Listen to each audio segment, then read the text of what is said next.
update lórí ọ̀rọ̀ Ìjẹ̀bú state. Ó dàbẹ́ ni fọ Ọ̀túnba Gbénga Daniel ó ti dálẹ̀ Ìjẹ̀bú o. Ó dàbẹ́ ni fọ Ọ̀túnba Gbénga Daniel senator Remi Ṣojú ẹkùn Ogun East Senatorial District lórí ọ̀rọ̀ Ìjẹ̀bú state. Ó dàbẹ́ ni fọ Ọ̀túnba Gbénga Daniel ó ti dálẹ̀ Ìjẹ̀bú o. Wẹ́dẹ̀ bìrọ̀ fọ kí ṣe kí mo sọ wà ẹbìrọ̀ kí máa gbọ́ níbí kí n dá ẹnu òun fọ kí ṣe kó sọ wà. Ìrún ṣe kí mo sọ wà rèé o. Kórádì fọ ibà ẹni kú kábíyèsí ọ̀gbágbá agbọ́tẹ̀wọlẹ̀ ọba Dr. Sikiru Káyọ̀dé Adetona.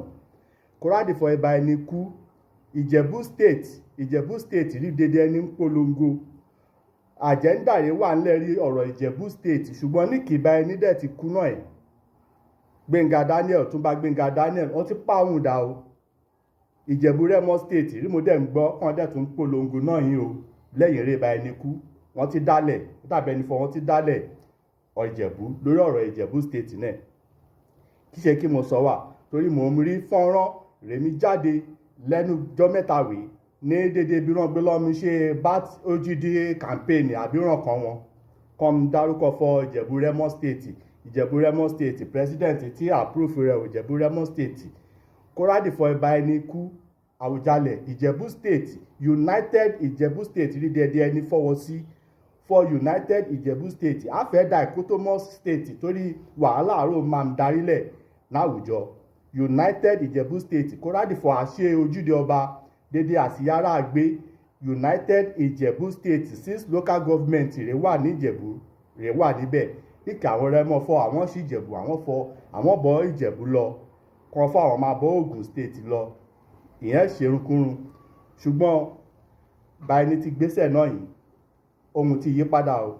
Wọ́n ti fọ kojú bá yẹ ojú kóhùn má yẹ ìyẹn ṣòwò èrò máa bọ́ politicians sọ ní Nàìjíríà torí náà wẹ́dẹ̀ mọ̀ fọ United Ìjẹ̀bú yẹn kẹ̀ ó nẹ́rùn orí bí ram lọ torí fọ Ìjẹ̀bú nation rohun ti ní Kórádì fọ òyìnbó gòkè.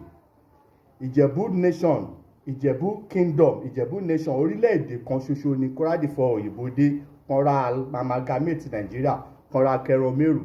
Ìjẹ̀bú nation ni o ọ̀kan ṣoṣo ni torí náà Ìjẹ̀bú nation Ìjẹ̀bú republic yẹn kẹ̀ ráàyè ń lọ èyí sọ̀rọ̀ Ìjẹ̀bú state èyí síbẹ̀ ráàyè ń lọ ọ̀rọ̀ Ìjẹ̀bú republic Ìjẹ̀bú nation retí wà látijọ́ rí ibẹ̀ yẹn ráàyè ń lọ èyí sọ̀rọ̀ Ìjẹ̀bú state torí náà ẹ jẹ́ ká lọ wà United.